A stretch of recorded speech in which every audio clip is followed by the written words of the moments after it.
Olá, alunos e alunas da Rede Municipal de Ensino de Belo Jardim. Eu sou o professor Heraldo Cunha e vamos começar mais uma aula de hoje de língua portuguesa para o 8º ano e a 4ª fase EJA. O tema da nossa aula de hoje é sinais de pontuação. Os sinais de pontuação servem para organizar, sinalizar o texto que será lido, proporcionando ao leitor a capacidade de compreender perfeitamente o que o autor se propôs a argumentar. Eles auxiliam na coesão e coerência de um texto escrito. Portanto, estudar as regras da pontuação se torna primordial para o desenvolvimento de um texto de fácil compreensão. Um texto em que a pontuação é mal empregada acaba trazendo confusão das ideias, deixando-o ininteligível. Ininteligível quer dizer que a gente não pode compreender o texto, porque o texto ele não foi pontuado adequadamente. Então, podemos entender de várias maneiras, né? Então, para evitarmos a ambiguidade, que é justamente essa confusão de ideias, a gente tem que pontuar o texto na forma correta. Imagine, você deseja passar uma ideia, mas o seu leitor tem outro entendimento. Então, hoje nós vamos estudar os seguintes sinais de pontuação. O ponto, que é também conhecido como ponto final, a vírgula, o ponto e vírgula, dois pontos, ponto de exclamação, ponto de interrogação, reticências, aspas, parênteses e o travessão. Então, esses sinais de pontuação que iremos estudar a partir de agora. Então, vamos explicar cada um deles para vocês. O ponto, ou ponto final, é utilizado para terminar a ideia ou discurso e indicar o final de um período. O ponto é ainda utilizado nas abreviações, quando queremos ou necessitamos abreviar uma palavra, a gente utiliza o ponto. Vamos ver os exemplos. Acordei e logo pensei nela e na discussão que tivemos. Ponto. Olha o ponto aí, encerrando o período. Depois, saí para trabalhar e resolvi ligar e pedir perdão. Outro ponto. O filme recebeu várias indicações para o Oscar. Ponto. Esse acontecimento remonta ao ano 300 antes de Cristo. Observe aí a palavra, a abreviatura está em destaque. Antes, o A, C maiúsculo de Cristo. Para não escrevermos antes de Cristo, então a gente abrevia utilizando o ponto AC, 300 anos antes de Cristo. Segundo afirmam os nossos historiadores, ponto. Olha aí, abreviação da palavra, pronome de tratamento, Senhor, SR, ponto. Senhor José, lamentamos informar que o seu voo foi cancelado. Então, aqui exemplos de como nós utilizamos o ponto, também chamado de ponto final, né, na produção textual. Utilizado para terminar a ideia, o discurso, indicar o final de um período e também utilizado nas abreviações. Próximo sinal. A vírgula, sinal muito importante na ortografia da língua portuguesa. A vírgula indica uma pausa no discurso. Sua utilização é tão importante que pode mudar o significado quando não utilizada ou utilizada de modo incorreto. A vírgula também serve para separar termos com a mesma função sintática, bem como para separar o aposto e o vocativo. Vamos relembrar o que é aposto e vocativo. Vamos para os exemplos. Rosemaria, a apresentadora do programa da manhã, falou sobre as receitas vegetarianas. Veja, esta aí que está em destaque em azul, entre as vírgulas, Rosemaria, vírgula, a apresentadora do programa da manhã. Este é o aposto. O que é o aposto? É o termo da oração que se associa a outro termo para especificá-lo ou explicá-lo. Eu poderia dizer, Rosemaria falou sobre as receitas vegetarianas, mas eu disse, Rosemaria, a apresentadora do programa da manhã, então estou dando uma informação sobre quem é a Rosemaria. Então, esta informação que está associada ao sujeito da oração é o aposto. Então, fica entre vírgulas. Aparecem vírgulas, pode aparecer também com outros sinais, mas comumente também com a vírgula. Vamos ver o vocativo. Desta maneira, Maria, não posso mais acreditar em você. Vocativo. Quando nós falamos na oralidade, a gente não percebe nós damos a pausa na fala, né?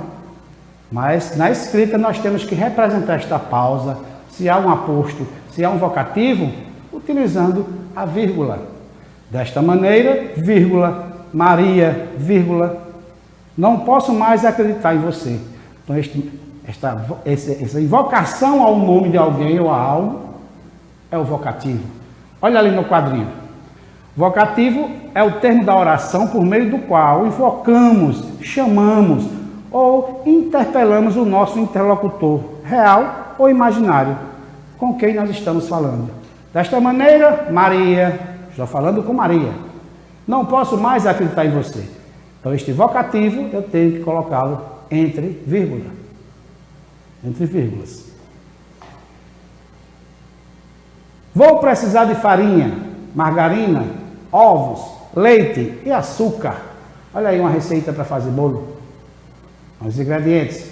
Então você vai discriminando, vai separando os termos com o uso da vírgula. Isso, lógico, nós estamos falando da parte escrita, porque na fala não percebemos se há vírgula ou não. Mas a gente dá uma pausa. Vou precisar de farinha, margarina, ovos, leite e açúcar. Então, a vírgula indica uma pausa no discurso, né? Serve para separar termos com a mesma função sintática e separar aposto e também separar o vocativo. Próximo sinal. O ponto e vírgula. Olha aí, pontinho em cima, vírgula embaixo. Representa uma pausa mais longa que a vírgula e mais breve que o ponto. O ponto e vírgula também serve para separar estruturas coordenadas extensas ou que já possuem vírgula, e para separar uma relação ou enumeração de elementos. Exemplos.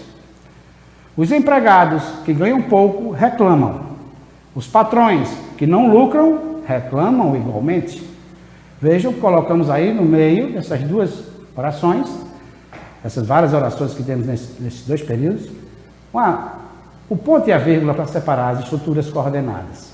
Os empregados já têm uma vírgula. Os empregados, vírgula, que ganham pouco, entre um aposto. Reclamam, ponto e vírgula. Os patrões que não lucram, reclamam igualmente. Então, para que não fique um monte de vírgula, a gente separa também essas estruturas coordenadas mais extensas com o ponto e vírgula.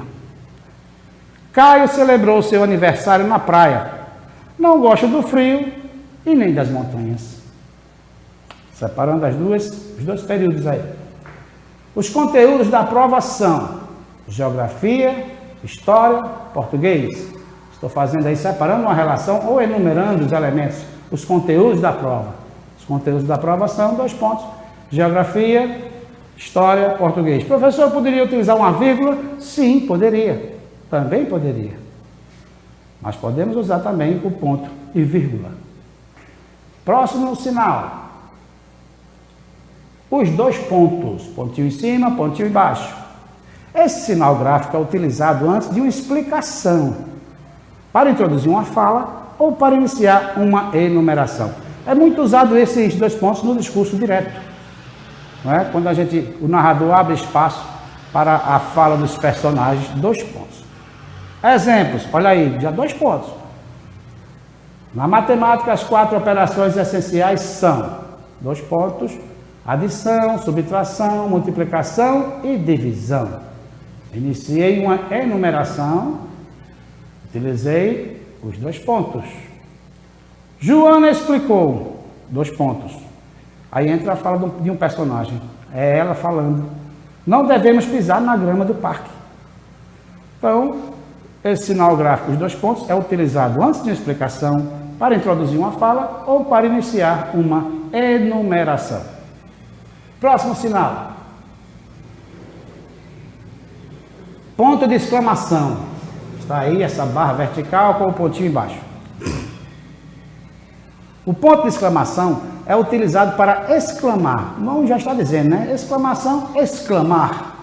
Assim, é colocado em frases que denotam sentimentos como surpresa, desejo, susto, ordem, entusiasmo, espanto. Exemplos: que horror! Ganhei, ganhei! Uau! Nossa, né? Então depende da expressão do sentimento que a pessoa deseja transmitir na grafia, na escrita. Porque falando você percebe pela entonação da voz, né? Pela expressão facial, pela postura do seu interlocutor. Mas quando em um texto, em uma produção textual, nós queremos transmitir esse sentimento, né? Essa exclamação de algum personagem, a gente tem que colocar o ponto de exclamação. Que horror! A gente percebe que ele subiu a tonalidade da voz, demonstrou um sentimento que pode ser surpresa, desejo, susto, ordem, entusiasmo, espanto, vários outros, qualquer sentimento. Ok? Próximo sinal de pontuação. O ponto de interrogação. O ponto de interrogação é utilizado para interrogar, perguntar. Utiliza-se no final das frases diretas ou indiretas livres. É para fazer perguntas, diretas ou indiretas, né? É para perguntar. Na língua portuguesa, nós colocamos no final das frases interrogativas. Exemplos. Quer ir ao cinema comigo? Porque se eu não coloco esse ponto de interrogação, quem vai ler pode ser que não entenda, pensa que é uma afirmação, quer ir ao cinema comigo.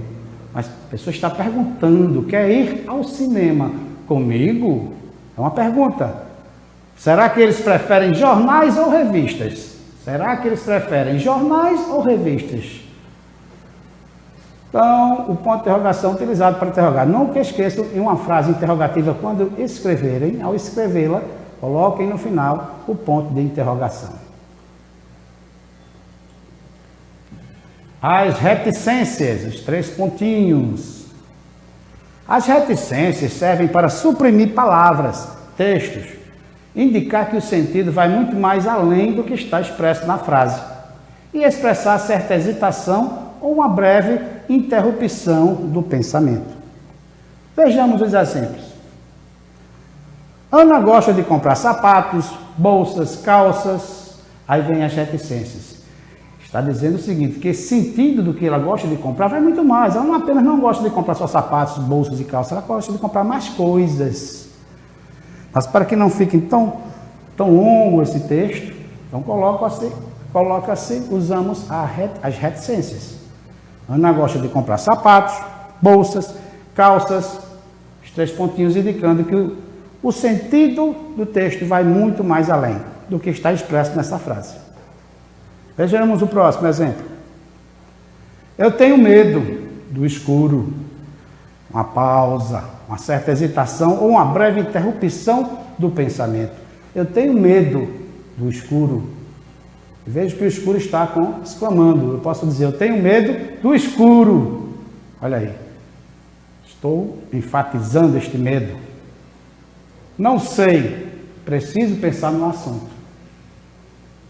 Não sei, preciso pensar no assunto. Há uma interrupção aí. Não usamos a vírgula porque é uma interrupção um pouco maior. E, nesse caso, deste último exemplo, há até uma nova ideia, né, que nós usamos. Por isso que, no exemplo anterior, eu tenho medo do escuro, após as reticências está com letra minúscula. Observem esse detalhe. E abaixo, não sei, depois, após as reticências, inicia-se com letra maiúscula. Por quê? Veja lá o quadrinho da atenção. Atenção, devemos usar letra minúscula se a frase seguinte fizer parte da frase inicial. Se a frase seguinte transmitir uma nova ideia, então usamos maiúscula. Como naquela frase, eu tenho medo do escuro, esse do escuro faz parte, né, da frase inicial, eu tenho medo. Se eu tirar a reticência, eu tenho medo do escuro. Eu tenho a mesma ideia, não mudou de ideia, não mudou de pensamento. Eu tenho medo do escuro, é uma continuação, só deu uma pausa. Então a gente utiliza, após as reticências, a letra minúscula. Abaixo, não sei, preciso pensar no assunto. Então, esse preciso pensar no assunto não está diretamente relacionado com a frase inicial não sei. Então, inicio com letra maiúscula. Atenção a estes detalhes. Próximo sinal. As aspas são utilizadas para enfatizar palavras ou expressões, bem como é usada para delimitar citações de obras, quando citamos a fala de outras pessoas. Exemplos. Satisfeito com o resultado do vestibular, se sentiu bom. Veja que o bom está entre aspas, né? Essas duplas vírgulas aí. Para enfatizar essa palavra, o bom, é o tampa, o cara é o bom, né? O melhor que há. Ele se sentia, né? Satisfeito com o resultado do vestibular, se sentia o bom. Abaixo usada para delimitar citações. Vejam só, próximo exemplo. Brás Cubas dedica suas memórias a um verme. Aí é Brás Cubas, aí entra o personagem de Brás Cubas falando. Ao verme que primeiro roeu as frias carnes do meu cadáver, dedico como saudosa lembrança estas memórias póstumas. Então, a utilização das aspas, aí, neste exemplo, serve para delimitar, mostrar que a frase está do mesmo jeito que o personagem falou, que uma pessoa famosa falou. Então, as aspas são utilizadas para enfatizar palavras ou expressões e também para delimitar, né, marcar as citações de obras ou frases de pessoas famosas. Próximo sinal de pontuação, os parênteses. Os parênteses são utilizados para isolar explicações ou acrescentar informação. Exemplos. O funcionário, o mais mal-humorado que já vi, fez a troca dos artigos. Então eu coloquei aí, entre aspas, né, uma informação sobre o funcionário que me atendeu. O funcionário, o mais mal-humorado que já vi, fez a troca dos artigos. Acho que eu não fui bem, a pessoa não foi bem atendida por esse funcionário, né? Estava de mau humor. Então utilizou-se aí os parênteses para acrescentar essa informação sobre o funcionário. Cheguei a casa cansada, jantei um sanduíche e um suco e adormeci no sofá. Também acrescentando informação aí, né? Isolando explicações e acrescentar informação. Estes são os usos para o sinal de pontuação, os parênteses. Vamos para o próximo sinal. É o travessão. O travessão é utilizado no início de frases diretas para indicar os diálogos do texto, bem como para substituir os parênteses ou dupla vírgula. Exemplos. Paulo, muito feliz, exclamou: tirei nota 10 na prova. Veja aí, é indicando a fala do personagem, né? Isso aí é Paulo falando. Paulo, muito feliz, exclamou: tirei nota 10 na prova. Poderia usar as aspas também. Mas aí o escritor, no caso, o autor do texto, preferiu usar o travessão. Maria, funcionária da prefeitura, aconselhou-me que fizesse assim. Vejam aí que esse funcionário da prefeitura é um aposto, uma informação sobre Maria. Poderia usar as vírgulas, sim, como eu disse antes, também pode usar outros sinais para indicar o aposto. Não só a vírgula, mas o travessão também é utilizado. Maria, funcionária da prefeitura, aconselhou-me que fizesse assim. Muito bem. A pontuação na linguagem funciona como uma espécie de sinalização, guiando e organizando o texto a ser lido. Como no trânsito, os sinais apontam onde deve haver pausas ou o que chama a atenção. Se, mesmo com toda a sinalização, o trânsito nas cidades já é complicado, imagine sem. Assim como no tráfego de veículos, no texto os sinais dão ritmo, fluidez e evitam confusão. Um texto sem pontuação adequada pode dar margem a várias interpretações. É o que veremos a seguir.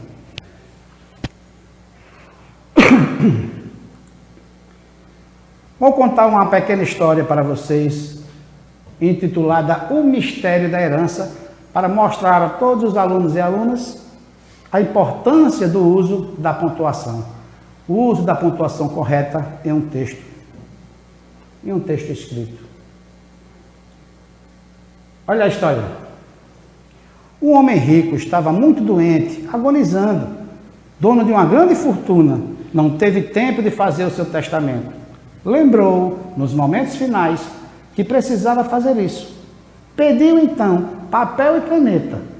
Só que, com a ansiedade que estava para deixar tudo resolvido, acabou complicando ainda mais a situação, pois deixou um testamento sem nenhuma pontuação. Morreu antes de fazê-la. O homem rico queria deixar a herança para alguém. Foi fazer o testamento. O testamento é deixar por escrito, deixar registrado por escrito os seus desejos, suas últimas vontades, né? Então ele queria deixar os seus bens, a sua grande fortuna para alguém. Pediu papel e caneta, foi escrever o texto, mas só que não colocou a pontuação no texto escrito. Morreu antes de fazê-la. Vejam o texto que ele escreveu. Ele escreveu assim: deixe meus bens para minha irmã, não para meu sobrinho, jamais será paga a conta do padeiro, nada dou aos pobres. Vejam bem, para quem será que ele quis deixar os bens, né, a grande fortuna que ele possuía? Vejam que são citados aí 4 personagens: a irmã, o sobrinho, o padeiro, e fala também sobre os pobres, né, os pobres da cidade. Mas para quem será que ele deixou a herança? Então a irmã do homem rico, assim como o sobrinho, o padeiro e os pobres, ouviram falar que ele havia deixado um testamento, mas não havia colocado a pontuação, então cada um, né, escreveu o texto e colocou a pontuação de modo que fosse o beneficiário a receber a herança. Vejam só. Próximo slide. Cada um dos que foram citados no testamento resolveu pontuar o texto em benefício próprio e o entregaram ao juiz para que ele decidisse quem receberia de fato a herança. Para quem será que o juiz ia dar a herança? Para a irmã, para o sobrinho, ao padeiro ou aos pobres, né? Então, um representante dos pobres da cidade. Então, vamos lá. Eles utilizaram 3 sinais de pontuação ou até mesmo apenas um. Mas, no geral, nos 4 textos escritos por cada um escreveu o seu texto, eles utilizaram o ponto de exclamação e o ponto de interrogação. Então, vejamos o primeiro texto que a irmã do homem rico pontuou. Ela deixou assim, ó, pontuado o testamento. Deixo meus bens para minha irmã, ponto. Não para meu sobrinho. Jamais será paga a conta do padeiro, nada dou aos pobres. Perceberam as pausas? Ela só utilizou um sinal de pontuação aí e mudou o sentido, né, do texto. O sentido ficou, a gente lembra dessa maneira, que o homem havia deixado os bens para ela. Deixo meus bens para minha irmã, está afirmando. Não para meu sobrinho. Jamais será paga a conta do padeiro, nada dou aos pobres. O sobrinho também fez o texto dele. O sobrinho utilizou o ponto de exclamação e o de interrogação e deixou o texto pontuado desta maneira. Deixo meus bens para minha irmã, não para meu sobrinho. Jamais será paga a conta do padeiro, nada dou aos pobres. Então já mudou o sentido, desta forma, com a pontuação, a herança ficaria para ele. Porque na frase da irmã ele faz uma frase interrogativa, apenas utilizando o ponto de interrogação. Deixo meus bens para ela, como se o homem estivesse perguntando. Deixo meus bens para minha irmã? Não. Para meu sobrinho. Jamais será paga a conta do padeiro, nada dou aos pobres. O padeiro, que pelo menos para receber o que o homem devia a ele, também pontuou o testamento. Pontuou o texto da seguinte forma. Deixo meus bens para minha irmã? Não. Para meu sobrinho? Jamais será paga a conta do padeiro, nada dou aos pobres. Então, com essa forma aí, o padeiro conseguiu pelo menos levar vantagem, dar um outro sentido ao texto com essa pontuação, para pelo menos tentar receber lá o que o homem devia a ele. Devia ser pouco não. E por fim por último chegaram os pobres da cidade com esta interpretação: deixo meus bens para minha irmã? Não. Para meu sobrinho? Jamais. Será paga a conta do padeiro? Nada. Dou aos pobres. Então veja aí que já mudou o sentido. Lendo com a pontuação desta maneira, nós achamos que a herança fica para os pobres. A quem coube a herança do homem rico é um mistério que perdura até hoje. Porque o juiz ficou incapaz de decidir, porque ele não sabia a quem dar a herança, né? Cada um que fez uma pontuação, da sua maneira, para tentar se beneficiar, né, dos bens que o homem havia deixado. Então essa pequena história mostra a importância da pontuação em um texto escrito, para quem vai ler o seu texto, a sua produção textual, não tem interpretações erradas. A gente tem que ser direto, objetivo. O texto tem que ter coesão, tem que ter coerência. E a pontuação faz parte de tudo isso. A pontuação é muito importante. Hoje a gente não pontua mais nada, né? Até nas mensagens que a gente manda pelo WhatsApp, para alguém que esquece, abrevia demais as palavras. E às vezes quem vai ler a sua mensagem não entende realmente, não tem a compreensão do sentido que você queria dizer. Então, vamos prestar atenção na pontuação e tentar melhorar o sentido ou deixar o sentido correto, aquele sentido que a gente quer que o nosso interlocutor, o nosso leitor compreenda. Ok? Então, esta foi a aula de hoje. Vamos passar agora para a correção dos exercícios da aula anterior, que foi períodos compostos, coordenação e subordinação. Eu deixei 5 exercícios, agora darei as respostas. Vamos para a questão de número 1. Assinale qual é a alternativa correta para a melhor afirmação em relação ao período simples e ao período composto. Ou seja, eu quero apenas saber o que é um período simples e o que é um período composto. Então vamos à resposta da questão. A resposta é a letra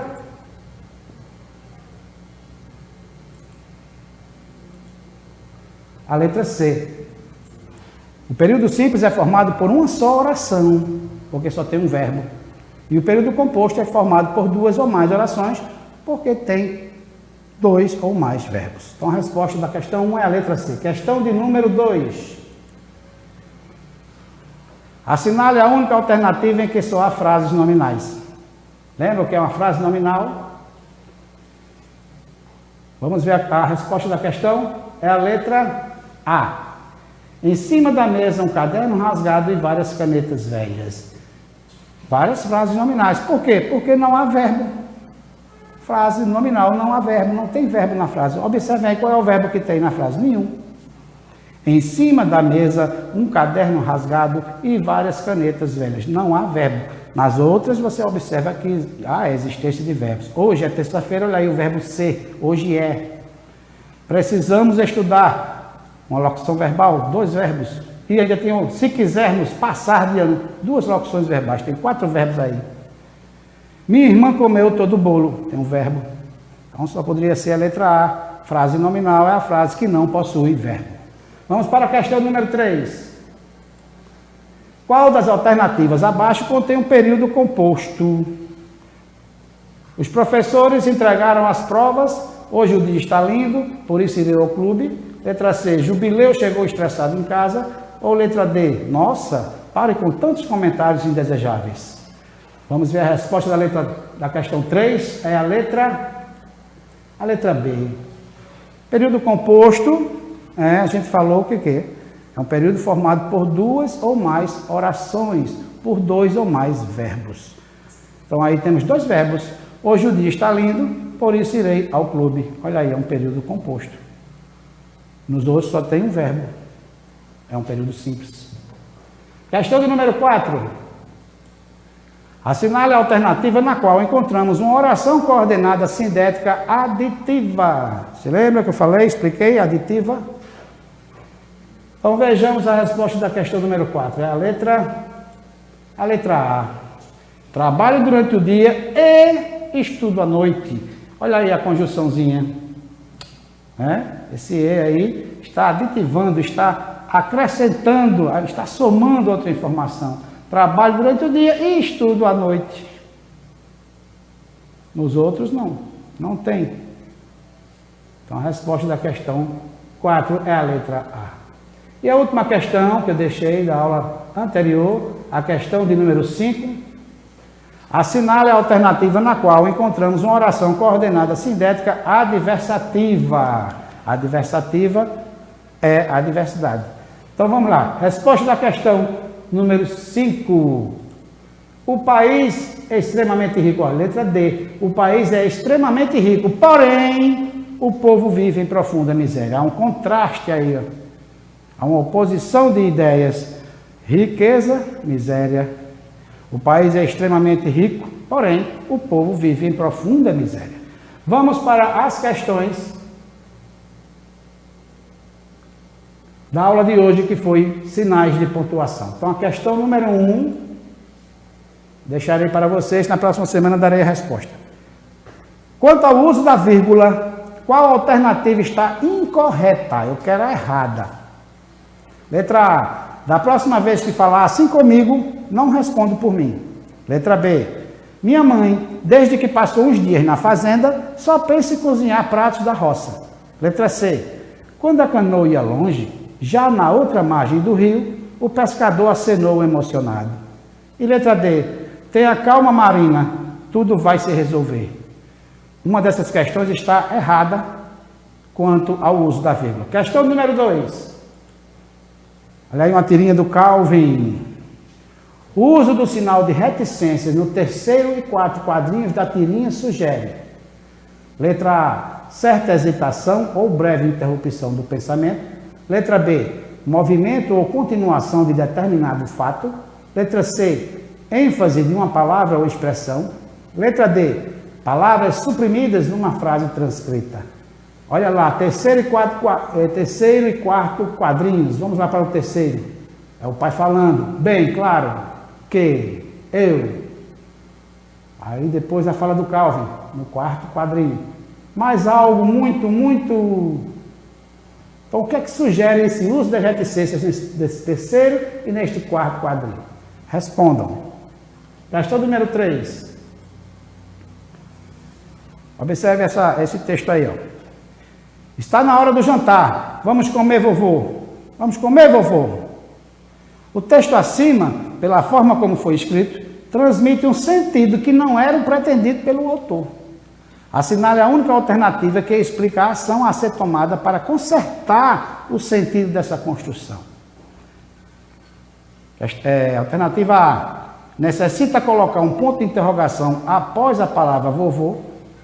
B. É preciso colocar uma vírgula antes da palavra vovô. C. Deve-se colocar um ponto final após a palavra vovô. D. Necessita colocar um ponto de interrogação antes da palavra vovô. Então, qual dessas alternativas devemos fazer para consertar o sentido da construção acima? Questão de número 4. Qual sinal de pontuação é utilizado para enfatizar palavras ou expressões, bem como é usado para delimitar citações de obras? Olha aí, qual é o sinal de pontuação? Letra A, o ponto. Letra B, a vírgula. Letra C, reticências. Ou letra D, aspas. Qual desses sinais aí é utilizado para enfatizar palavras ou expressões e também é utilizado para delimitar citações de obras? A última questão, a questão de número 5. Questão 5. Representa uma pausa mais longa que a vírgula e mais breve que o ponto. Também serve para separar estruturas coordenadas extensas ou que já possuam vírgula e para separar uma relação ou enumeração de elementos. A qual sinal de pontuação refere-se o enunciado acima? Letra A, o travessão. Letra B, 2 pontos. Letra C, ponto e vírgula. Ou letra D, reticências. Na próxima aula eu darei as respostas. Então vamos ficando por aqui, meus amigos, minhas amigas, meus alunos e alunas da Rede Municipal de Ensino de Belo Jardim. Eu sou o professor Heraldo Cunha e esta foi a aula de hoje de língua portuguesa para o 8º ano e a 4ª fase EJA. Fiquem todos com Deus e até a próxima aula. Muito obrigado.